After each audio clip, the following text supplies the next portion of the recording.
বর্তমান বিশ্বে ১৭০টি গণতান্ত্রিক রাষ্ট্র রয়েছে। এই রাষ্ট্রগুলোতে বেশ কয়েক ধরনের নির্বাচন পদ্ধতি দেখা যায়। আজকের ভিডিওতে আলোচনা করব গণতান্ত্রিক রাষ্ট্রগুলোর নির্বাচন ব্যবস্থা সম্পর্কে। আমাদের চ্যানেলে নতুন হলে সাবস্ক্রাইব করে আমাদের সাথেই থাকুন। সংখ্যাগরিষ্ঠতাবাদী নির্বাচন ব্যবস্থা।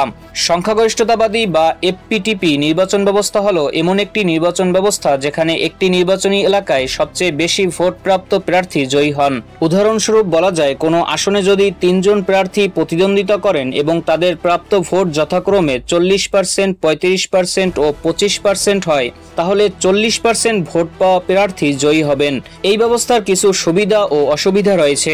সুবিধা হলো এটি সহজে বোঝা যায় এবং দ্রুত ফলাফল পাওয়া যায়। তবে এর প্রধান অসুবিধা হলো নির্বাচিত প্রার্থীদের থেকে হেরে যাওয়া প্রার্থীদের বিপুল সংখ্যক জনসমর্থন থাকে। এতে করে অনেক সময় অরাজকতা সৃষ্টি হয়। আনুপাতিক প্রতিনিধিত্বমূলক নির্বাচন পদ্ধতি। সংখ্যাগরিষ্ঠতাবাদী ব্যবস্থার ভোটের অপচয় এবং অসামঞ্জস্য ফলাফলের বিকল্প হিসেবে যে ব্যবস্থাটি জনপ্রিয়তা পেয়েছে তার নাম হলো প্রপোর্শনাল রিপ্রেজেন্টেশন, যাকে সংক্ষেপে পিআর পদ্ধতির নির্বাচন বলা হয়। এই ব্যবস্থার মূলনীতি খুব সহজ। একটি দল দেশব্যাপী যত শতাংশ ভোট পাবে, আইনসভায় ঠিক তত শতাংশ বা তার কাছাকাছি আসন লাভ করবে। এখানে কোনো একক নির্বাচনী এলাকা থাকে না, বরং পুরো দেশ বা বড় কয়েকটি অঞ্চলকে একটি নির্বাচনী এলাকা হিসেবে ধরা হয়। ভোটাররা কোনো প্রার্থীকে নয়, বরং রাজনৈতিক দলগুলোকে ভোট দেয়। জার্মানি, ইতালি, স্পেন, সুইডেন, দক্ষিণ আফ্রিকা সহ ইউরোপের অধিকাংশ দেশগুলো এই ব্যবস্থার কোনো না কোনো সংস্করণ ব্যবহার করে থাকে। সংখ্যানুপাতিক নির্বাচনের প্রধান সুবিধাগুলো। এটি সবচেয়ে ন্যায্য ব্যবস্থা হিসেবে পরিচিত। 1899 সালে বেলজিয়ামে সর্বপ্রথম সংখ্যানুপাতিক পদ্ধতি চালু হয়। বর্তমান বিশ্বের ১৭০টি গণতান্ত্রিক রাষ্ট্রের নির্বাচন ব্যবস্থার অর্ধেকের মতো রাষ্ট্রে সংখ্যানুপাতিক পদ্ধতিতে নির্বাচন হয়। এই নির্বাচনী ব্যবস্থার সর্বাধিক ব্যবহৃত 3টি ভোটদান পদ্ধতি রয়েছে। সেগুলো হলো তালিকাভিত্তিক সংখ্যানুপাতিক নির্বাচনী ব্যবস্থা, মিশ্র সংখ্যানুপাতিক নির্বাচনী ব্যবস্থা এবং একক স্থানযোগ্য ভোটদান। এই নির্বাচন ব্যবস্থাগুলোতে প্রতিটি ভোটের মূল্য থাকে এবং কোনো ভোটই নষ্ট হয় না। এই ব্যবস্থায় ছোট দলগুলো তাদের জনসমর্থন অনুযায়ী আইনসভায় প্রতিনিধিত্ব করার সুযোগ পায়। ফলে বহুত্ববাদী গণতন্ত্রের বিকাশ ঘটে। এছাড়াও দলগুলো তাদের তালিকায় নারী বা সংখ্যালঘু প্রার্থী রেখে তাদের প্রতিনিধিত্ব নিশ্চিত করতে পারে। তবে এর কিছু অসুবিধাও রয়েছে। যেহেতু এই পদ্ধতিতে কোনো দলের পক্ষে একক বা সংখ্যাগরিষ্ঠতা পাওয়া কঠিন, তাই জোটবদ্ধ সরকার গঠন করতে হয়। একাধিক দলের মধ্যে দর কষাকষির কারণে সরকার গঠন করা যেমন কঠিন, তেমনি সেই সরকার নেদারল্যান্ডস, ইতালির সরকার ব্যবস্থার মতো বারবার ভেঙে যাওয়ার আশঙ্কাও থাকে এবং এটি অনেক সময় রাজনৈতিক অস্থিতিশীলতাও তৈরি করতে পারে। জবাবদিহিতার অভাব। যেহেতু কোনো নির্দিষ্ট এলাকার জন্য কোনো একক প্রতিনিধি থাকেন না, তাই স্থানীয় সমস্যা সমাধানের জন্য জনগণ কার কাছে যাবে এই নিয়ে ধোঁয়াশা তৈরি হয় এবং জবাবদিহিতা কমে যায়। মিশ্র নির্বাচনী ব্যবস্থা।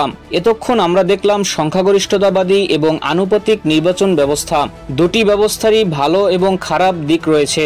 এখন প্রশ্ন হলো, এমন কি কোনো ব্যবস্থা আছে যেখানে দুই ব্যবস্থার ভালো দিকগুলো এক করা যায়? এই চিন্তা থেকেই জন্ম নিয়েছে মিশ্র নির্বাচন ব্যবস্থা বা মিক্সড সিস্টেম। এই ব্যবস্থায় একজন ভোটার সাধারণত দুটি ভোট দিয়ে থাকেন, একটি স্থানীয় এলাকার প্রার্থীর জন্য যা এফপিটিপি ব্যবস্থার মতো এবং অন্যটি রাজনৈতিক দলের জন্য যা পিআর ব্যবস্থার মতো। এর সবচেয়ে জনপ্রিয় সংস্করণ হলো মিক্সড মেম্বার প্রপোর্শনাল। জার্মানি এবং নিউজিল্যান্ড এই ব্যবস্থা ব্যবহার করে বৈশ্বিক প্রশংসা কুড়িয়েছে। এমএমপি কিভাবে কাজ করে? আইনসভার কিছু আসন সরাসরি এলাকাভিত্তিক সংখ্যাগরিষ্ঠতাবাদী পদ্ধতিতে পূরণ করা হয়। বাকি আসনগুলো দলীয় ভোটের আনুপাতিক হারের ভিত্তিতে এমনভাবে বন্টন করা হয় যাতে চূড়ান্তভাবে পার্লামেন্টে প্রতিটি দলের আসন সংখ্যা তাদের প্রাপ্ত ভোটের হারের সমানুপাতিক হয়। অর্থাৎ এটি সংখ্যাগরিষ্ঠতাবাদীর স্থানীয় জবাবদিহিতা এবং পিআর এর আনুপাতিক ন্যায্যতা দুটিকেই একত্রিত করার চেষ্টা করে। এটি উভয় ব্যবস্থার সেরা দিকগুলোর সমন্বয় করে। স্থানীয় প্রতিনিধিত্ব এবং জাতীয় পর্যায়ে ভোটের আনুপাতিক প্রতিফলন দুটি নিশ্চিত করে। অসুবিধাগুলো। এটি একটি জটিল ব্যবস্থা। ভোটারদের জন্য বোঝা কঠিন হতে পারে। অনেক সময় আইনসভার সদস্য সংখ্যা প্রয়োজনের চেয়ে বেশি হতে পারে। এবার আসা যাক বাংলাদেশ প্রসঙ্গে। বাংলাদেশ তার স্বাধীনতার পর থেকেই মূলত সংখ্যাগরিষ্ঠতাবাদী ব্যবস্থা অনুসরণ করে আসছে। আমাদের জাতীয় সংসদের ৩০০টি আসন ৩০০টি নির্বাচনী এলাকা থেকে সরাসরি নির্বাচনের মাধ্যমে পূরণ করা হয়। হয়, বাংলাদেশে এর প্রভাব কি? এর ফলে আমরা প্রায় স্থিতিশীল ও শক্তিশালী একক দলীয় সরকার দেখতে পাই। স্থানীয় পর্যায়ে এমপিদের রাজত্ব চলে, কিন্তু এর নেতিবাচক দিকগুলো আমাদের রাজনীতিতে স্পষ্ট।